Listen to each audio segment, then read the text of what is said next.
आंतरराष्ट्रीय क्रिकेटमधून निवृत्ती घेतल्यापासून रविचंद्रन अश्विन वेगवेगळ्या कारणामुळे चर्चेत आहे. अश्विनचे एक विधान चाहत्यांमध्ये खूप चर्चेत आलंय. अलीकडेच एका खासगी महाविद्यालयाच्या पदवीदान समारंभात अश्विनने हिंदी भाषेबद्दल एक विधान केलं आहे. अश्विनच्या या विधानानंतर चाहत्यांनी त्याला सोशल मीडियावर ट्रोल करायला सुरुवात केली. एका खासगी महाविद्यालयीन कार्यक्रमात रविचंद्रन अश्विनने म्हटलं आहे की हिंदी ही भारताची राष्ट्रीय भाषा नसून एक अधिकृत भाषा आहे. त्यामुळे आता हिंदी भाषेवरून पुन्हा वाद सुरू झालाय. महाविद्यालयीन पदवीदान समारंभात विद्यार्थ्यांना संबोधित करताना अश्विनने विद्यार्थ्यांना विचारलं की तुम्हाला भाषण कोणत्या भाषेत ऐकायला आवडेल, इंग्रजी, तमिळ किंवा हिंदी?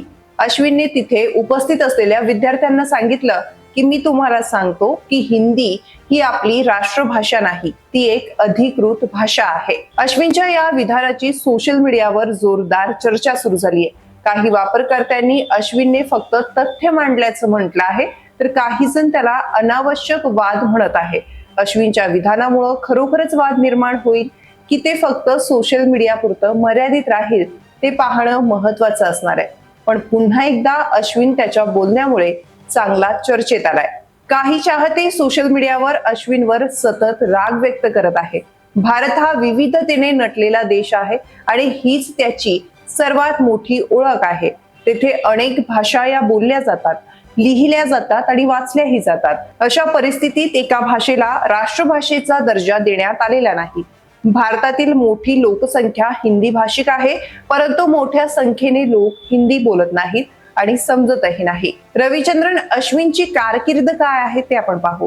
रविचंद्रन अश्विनने त्याच्या शानदार क्रिकेट कारकिर्दीत भारतीय संघासाठी अनेक कामगिरी केल्या आहेत. 2011 मध्ये वेस्ट इंडिज विरुद्ध कसोटी पदार्पण करणाऱ्या अश्विननं 106 कसोटी सामन्यांमध्ये 537 विकेट घेतल्या आहेत.